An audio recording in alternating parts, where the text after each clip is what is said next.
Hello, this is Professor Kim Nelson with the Jewelry Design Department at the Fashion Institute of Technology, doing a tutorial for rendering for JD233. So we discussed in class, I wanted to do a in-class demo for painting baguette and channel set work on black paper, and we did not get a chance to do that. So I'm going to do a digital variation of that. The steps are the same. This file will be uploaded as you see it here on my screen for you to use on Blackboard. First step I'm going to do in Painter, I only mention it because you'll be in Painter in a week and a half, is I'm going to make the paper black by doing what they call negative under my tonal control. And that turns my background black and my line work white, which is a good place to begin. I'm going to start with discussing how baguettes are painted, period. Let me get a brush set up here.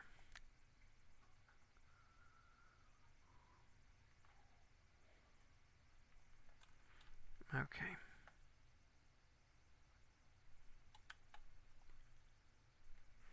All right, so a baguette is essentially a rectangle, usually a 2-to-1 scale. It's half as wide as it is long. And essentially, to paint one, you're just doing a crisscross in the back of it. And that's all baguettes really are. Is a crossed pattern behind, and then you have the table of the stone, which is set in a bit from the edge.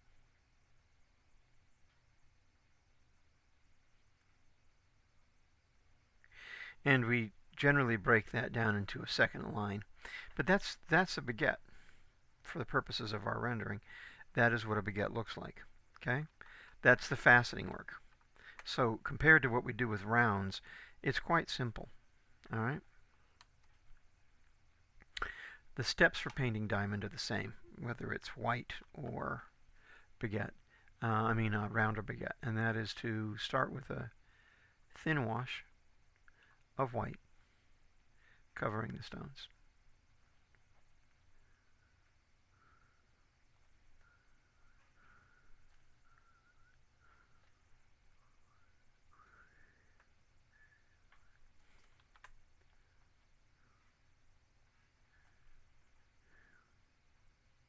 Okay.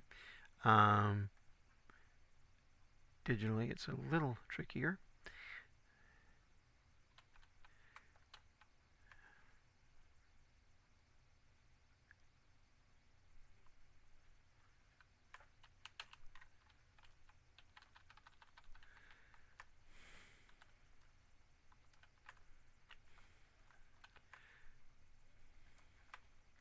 There we go. Bit of a challenge. There we go. You want this to be quite faint, and it's harder to achieve that with digital paint than it is with the real thing. There we go. Something like that. Just a ghost, okay? Now, with digital medium, if I hit the same place twice, it will build up really quickly. And I don't really want that. Okay, so I'm being quick and with a very light touch.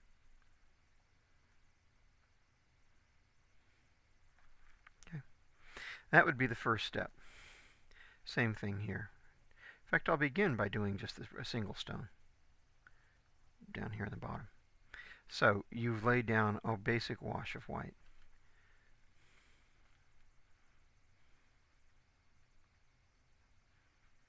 And then just like a round stone, you will paint in your pavilion.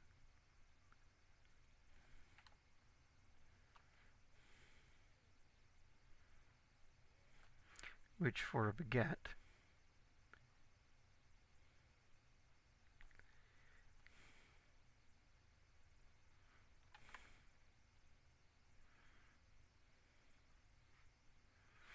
will form this lower side, lower right, just like on a round. It's the same, the light's doing the same thing. It's just doing it in a slightly different pattern. Okay? I'm getting a lot of artifacts off my tablet.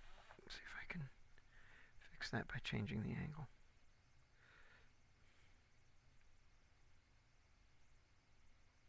So, you want your facets, just like on a round, you want them to, the shapes that you paint, you want them to remind you of a baguette. So, bars, long rectangles. You can also do triangles. Okay? Things like that. Remembering that that pavilion faceting pattern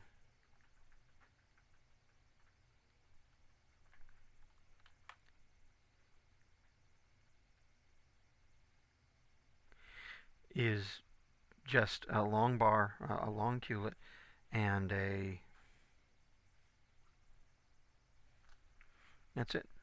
I can put another triangle up here if I want to, but there's really no need.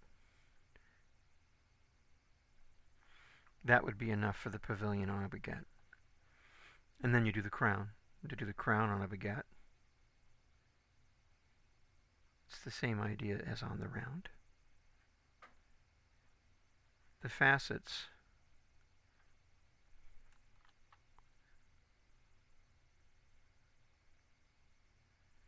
on the upper right in this corner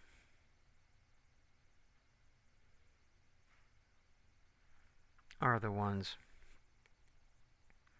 that will give you the highlight on the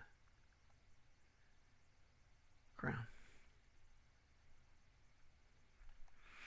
So essentially, that's a baguette. Okay? There are several other ways I could, I can put the highlights in different areas. I can add a little more triangle highlights here and there if I want to, but I don't need to. Okay? That will stand as a baguette all by itself. That's enough. Okay? Just going to check something on my brush.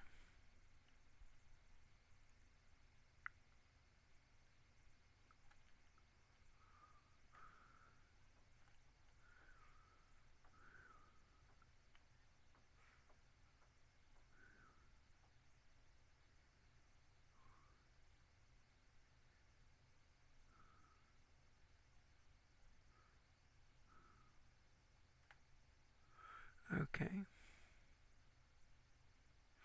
Alright, that should be okay. I shouldn't be getting artifacts. Alright. So now I'm going to do it on the stone, on the finished piece. So the first thing I'm going to do, I have a whole bunch of diamonds here. And the point of this exercise is to make you paint a lot of stones. So this will qualify. I'm going to go ahead by putting in the long culet.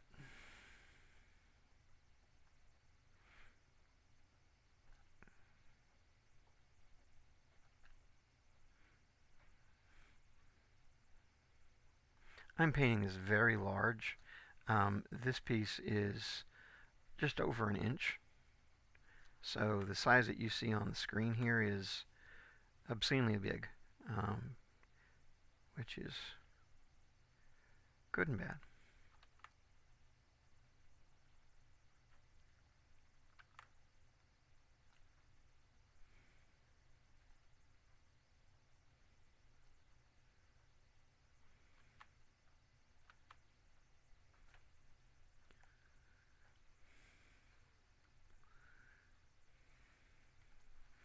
You don't have to be terribly concerned about getting this perfect. What you're looking for really is a texture.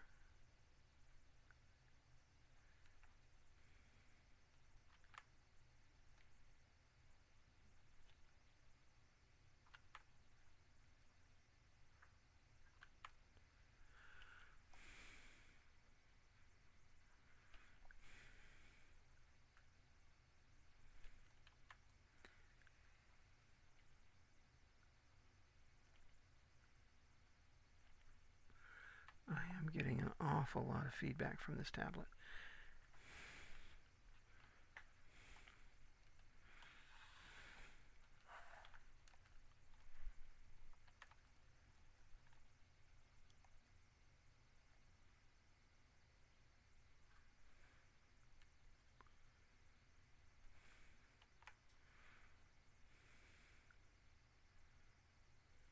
does not seem to matter what I do.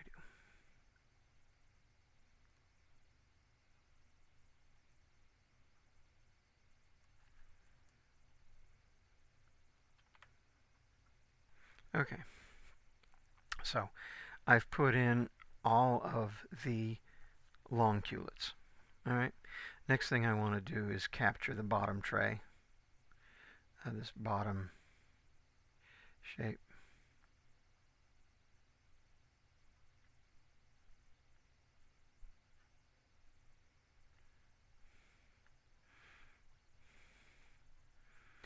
Once again, not going to go crazy as to how accurate it is. In real life, these are very small stones that I'm painting. These are 2x4s, which are the smallest baguettes that you can easily lay hands on. The smallest baguettes, period, you can get in color.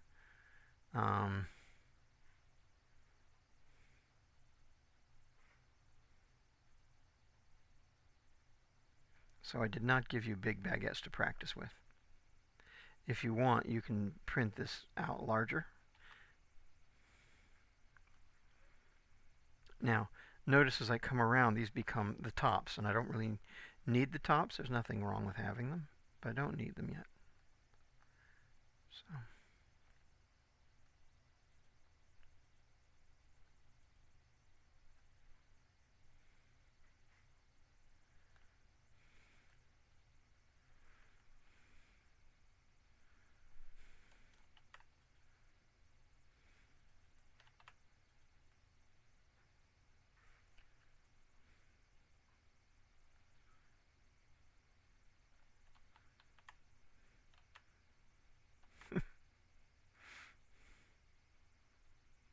Sometimes I do miss a paintbrush.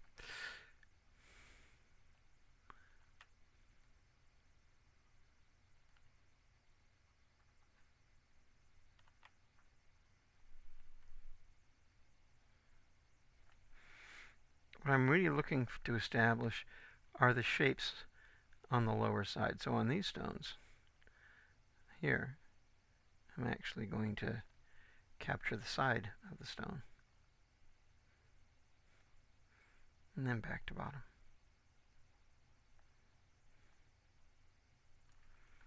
Okay. So that gives me a starting place to start working my pavilion. Now I'm going to come in and put in some light shapes.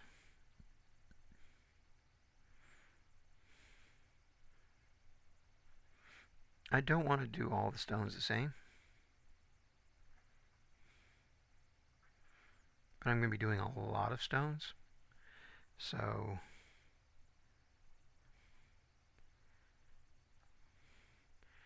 I will pick a few to use the similar treatment with, and then a few for another treatment, and so on, until I manage to paint the piece.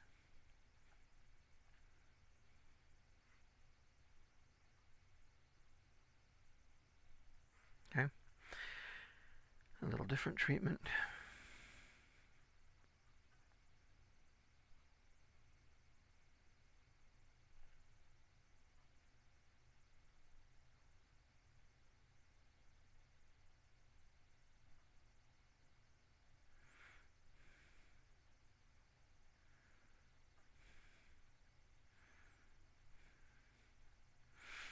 Just coming back around the top so they won't have it.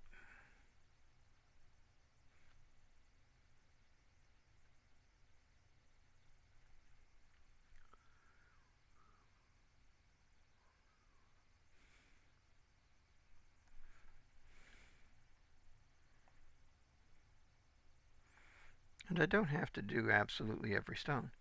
Some of them I can choose not to do much of a treatment at all, especially if they're coming up into a shaded area.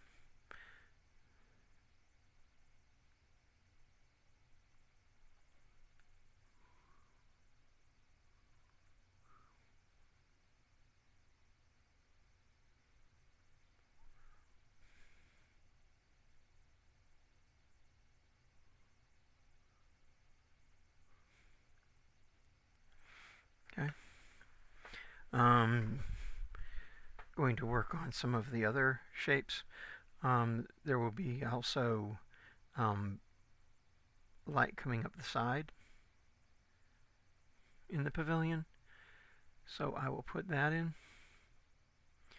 Once again, usually in rectangular shapes. Um, Sloppy patterns, like I did right here, where it ends up looking kind of blunt and chewed, are not what you want. Okay, you want them to be crisp. Once again, I'm using a very small brush in Painter. Actual size of this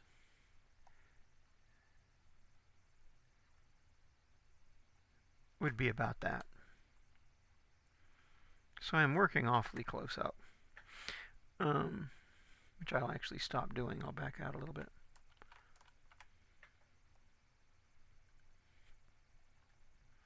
But I'm just putting in some more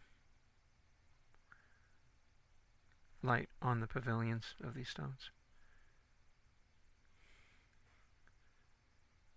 Anything rectangular, anything angular is fine. Just more light coming up the side of these stones. Okay, as they start to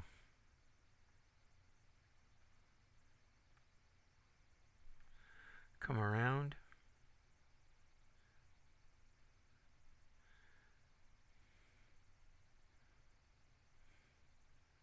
the treatments might get a little different, but not largely, not hugely. It's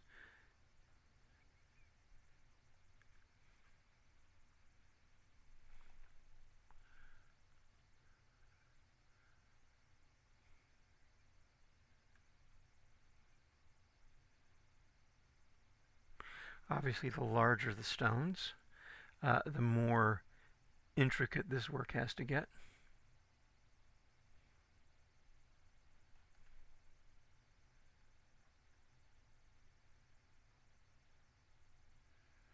But keeping in mind that what is a stone? This is okay.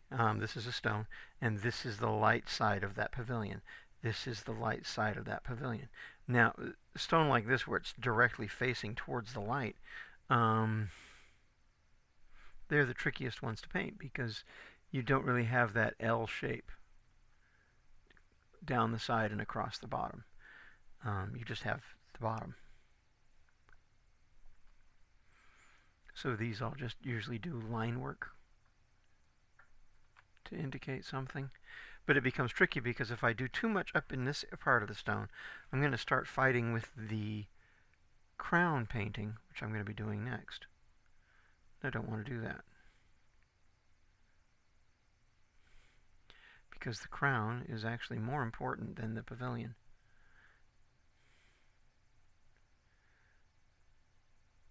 I paint the pavilions first for the very reason that I can then go in and make sure I develop the crowns enough to make them more important than the pavilion.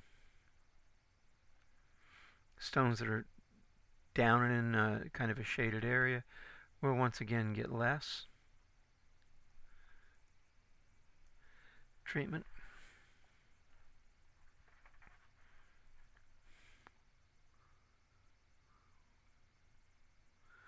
And these stones are kind of special because once again they're falling sideways to the light, dead sideways. So the lit portion of the pavilion for these would be along their sides.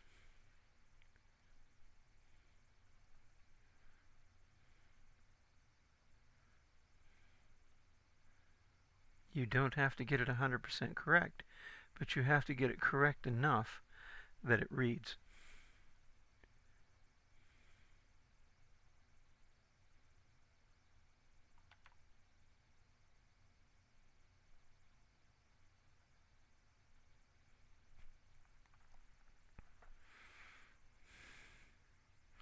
This once again is facing directly into the light, so there's less I can do. Now I can get back into that L form again. Reverse L in this case, but down the side and across the bottom.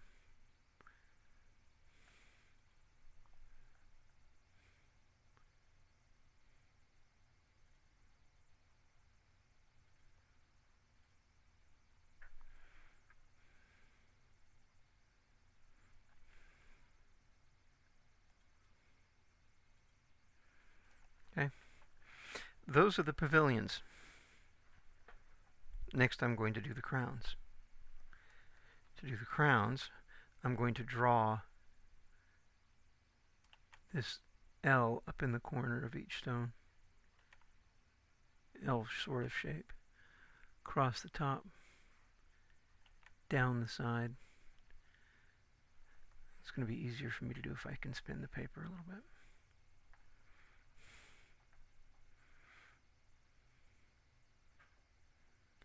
Across the top, down the side. And it might be easier, now I'll rotate it back straight.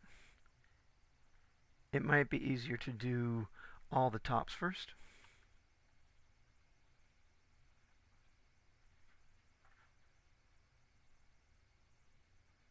So that you get set up kind of a standard distance from the edge of the stone.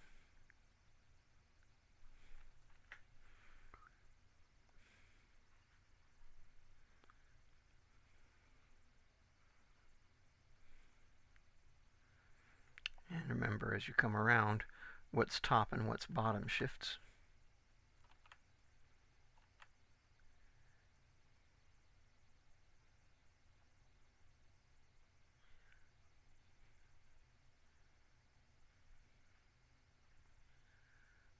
Don't want to get too close to the edge of the stone, especially on the bigger stones we have right here.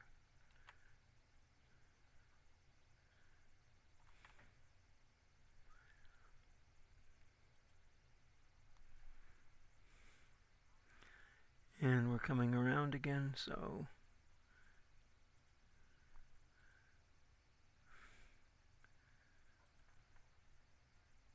top shifts.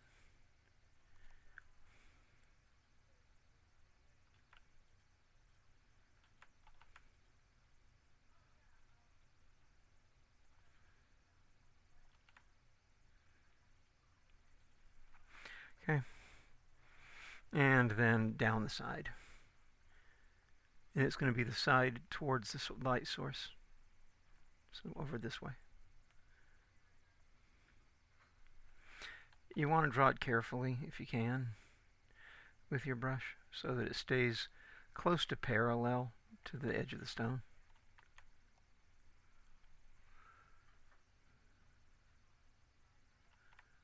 Gets a little tricky because things get crowded now.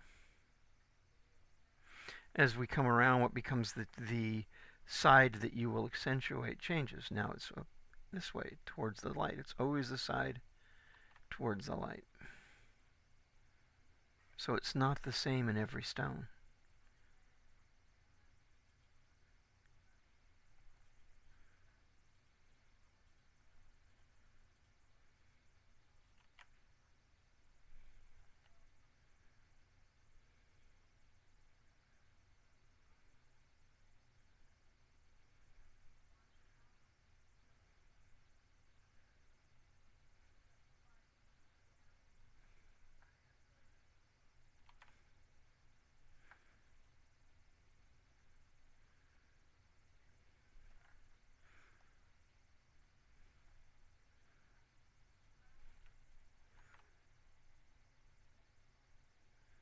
Yeah, it was right the first time.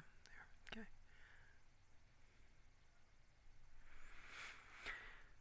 And this should start to look very faceted now.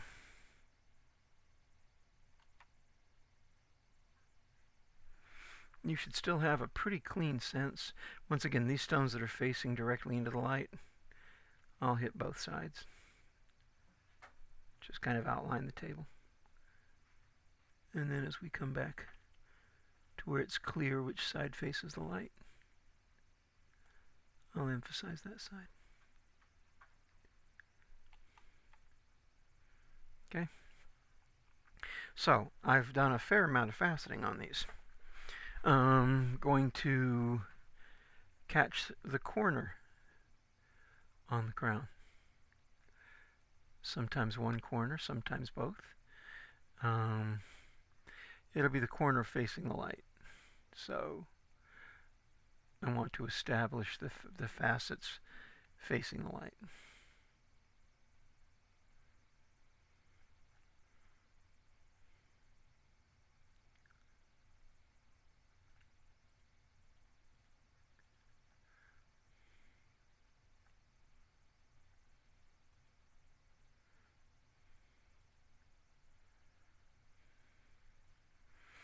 And of course, these lines aren't really matching up very well. I'm painting a texture. I'm being somewhat careful.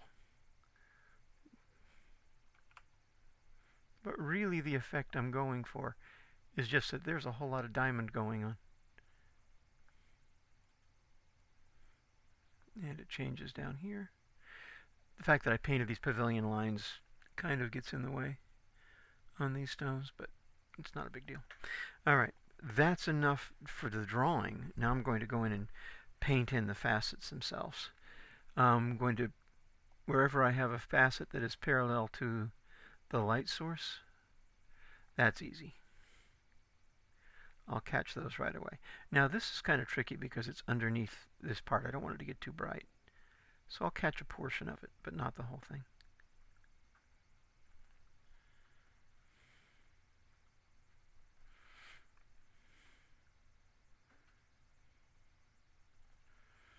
Starts to get questionable here, so I'll pick which one I want. Whether I want the sidemost facet or the topmost facet. Notice that I'm leaving a little bit of dark between the lit facet and the edge of the stone. Sometimes I miss, but I try to leave a trace of dark there, just because it helps keep the design crisp. And that crispness is really what we want. We want to have a very crisp effect, because we're looking for faceted diamond, and it doesn't get much crisper than that. Once again, I don't really want to fill this in right up to the edge of the stone. I want that line that delineates the stones to be left behind if possible.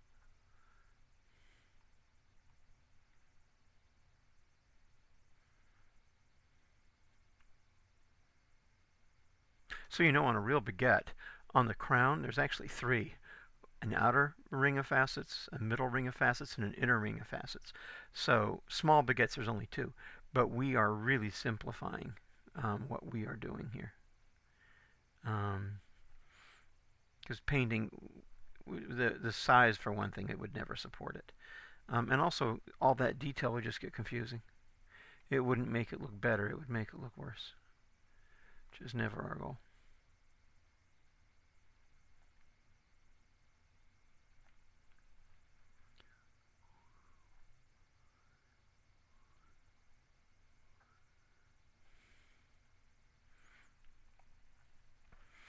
Okay, these that face directly into the light, it becomes difficult to even tell which side facet I would use.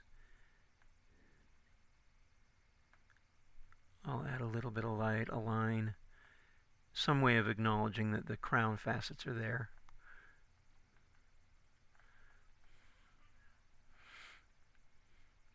On these stones, it's actually the side that's predominating.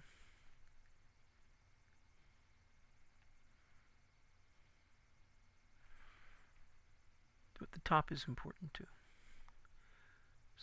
So I'll catch it, just not as fully.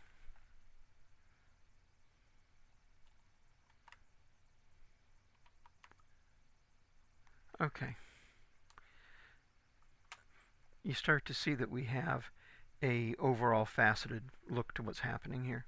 I'm going to come in here, and wherever I see big areas that are not faceted,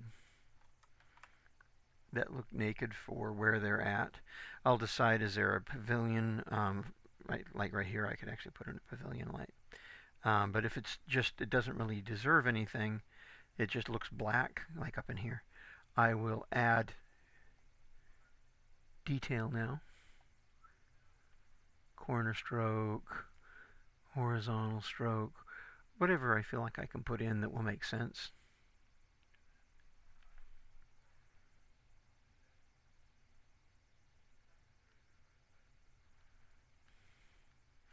Until I have a pretty well faceted stone all the way around. All the different pieces are fairly well faceted. Anywhere where I have great big open areas, I'm going to tend to want to put some detail in. Now these are actually catching some light, so I missed a couple. This should catch it. This should catch it. This should catch it.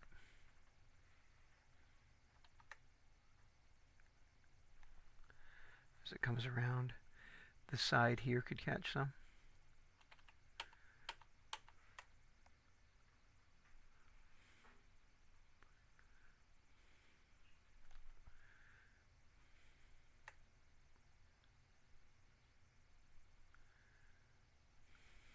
All right, the faceting is finished. The next stage for this is to actually give it form. So I'm going to come in with another wash of white.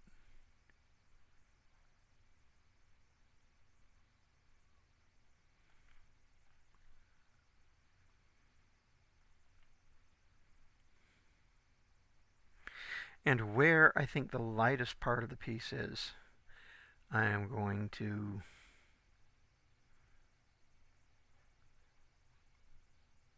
make a wash. Your brush cannot have very much water at all. If it does, it will obliterate the faceting you've drawn.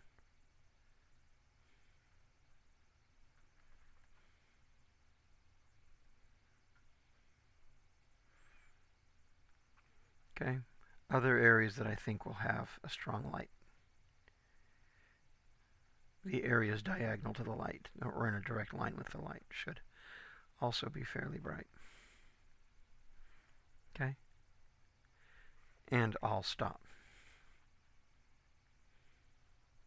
Anything that's too black, I'll touch a little bit.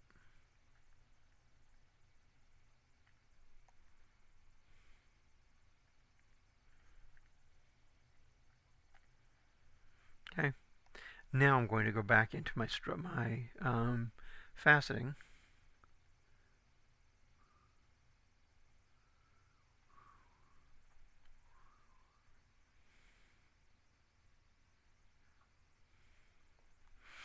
And really pick up highlights on the areas where the stones are well lit.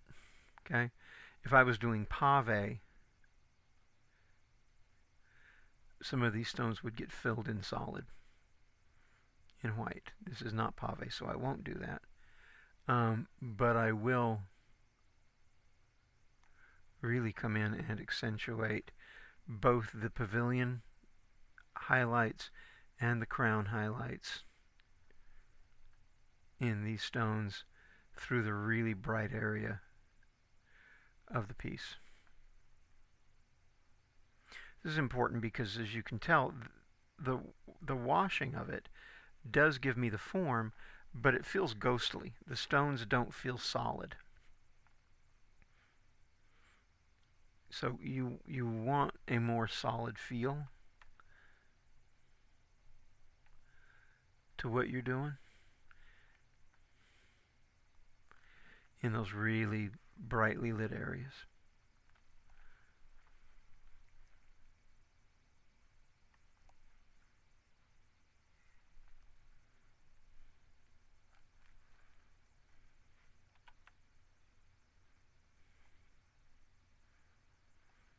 And yeah, you'll see me do dots and little bars and sparkles.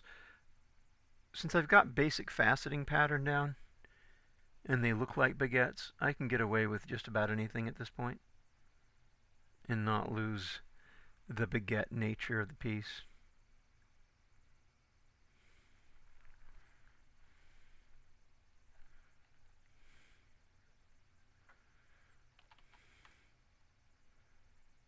key is to not have too much of any one thing, so don't overdo this step. Don't get rid of all of your darks, because they're important too, to give the piece form and depth. Okay, that's not bad. The last stage of this is to paint the rims, the channels. And those are just treated like white metal. That's what they are.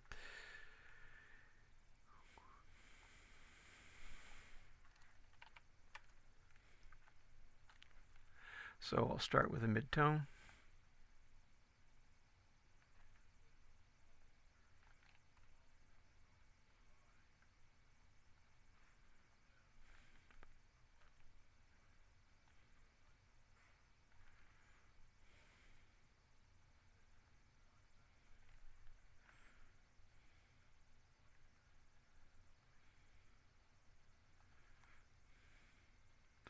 And I am letting it kind of not go all the way to the edge in some places. It helps keep the drawing intact. If I paint right up to the line with the gray everywhere,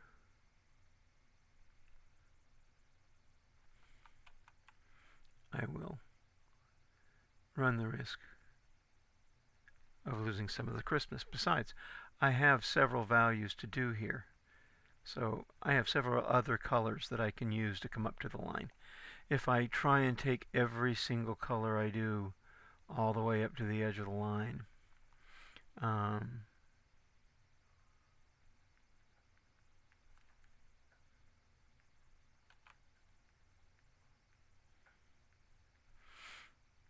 end up burying the line.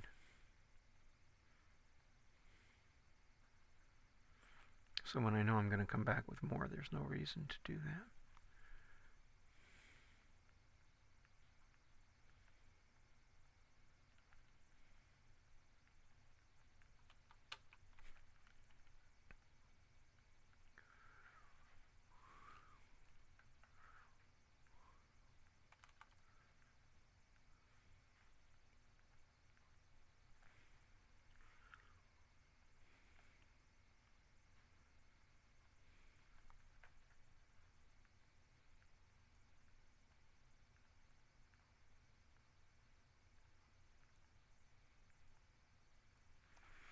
Okay, so a basic gray. And because it's a thin line of metal, I'm not going to go through the full process of all the values in the same way I normally would. I'm going to go straight to the highlight. I'm going to keep this highlight out towards the edge near the light source.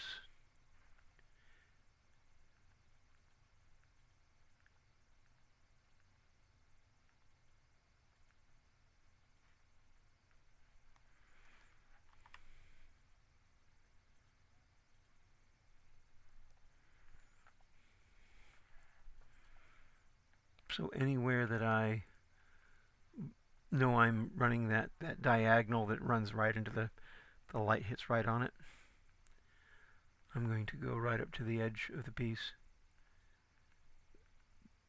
as it faces the light, not on the inside, but on the outside as it faces the light. And I'll get it. And as I come out of it, I will actually let the brush give me a point. Let it fade off.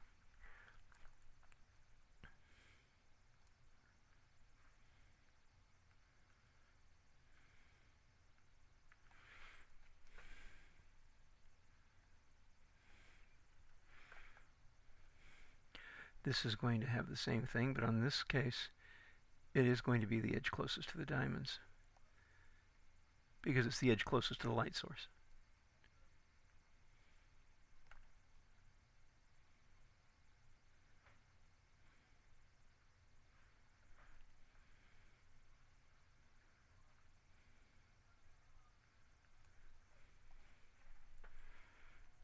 The same thing in here.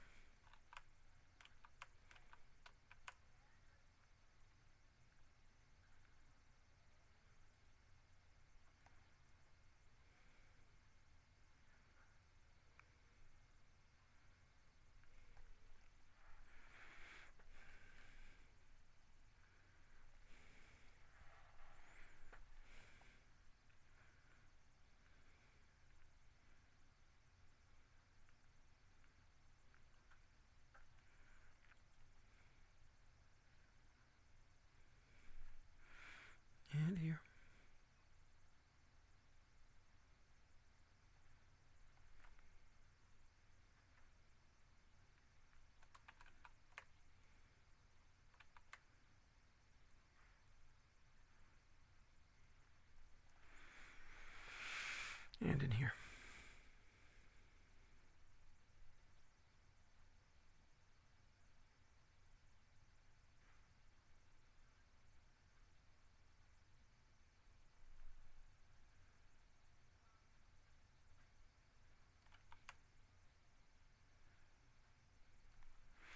Okay, so I have the bright whites at the light source. I want to make sure that I have some dark darks. And the logical place for those is going to be in the shadow of the piece. And also just add them as occasional bars or stripes. Usually in the counter direction from the light. So instead of being this and this, it'll be the other side.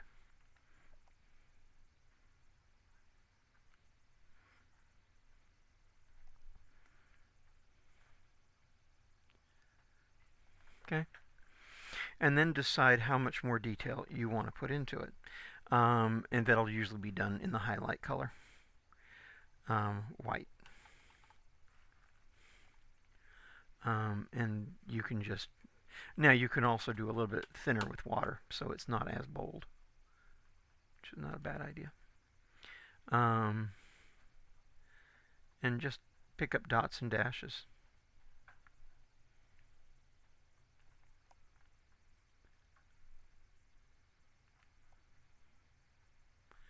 To finish painting in the metal.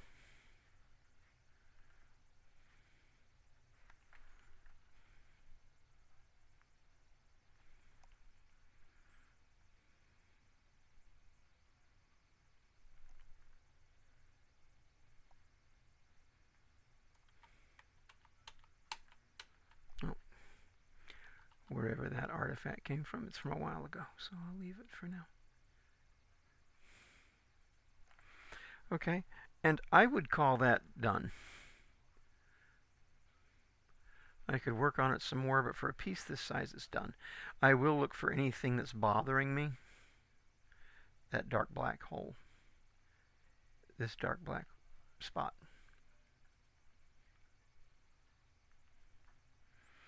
If there's something that I think looks dead or is getting too much attention in the wrong way, breaking the form of the piece, I'll come back and get it. But otherwise, it's done. Okay.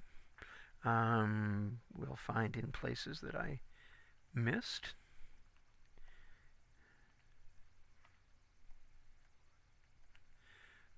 For example, I didn't get that top. That's fine. That's good enough. Okay. So hope that helps. And look for the homework assignment posted on Blackboard. And I'm going to quit before I go crazy. Thanks for watching.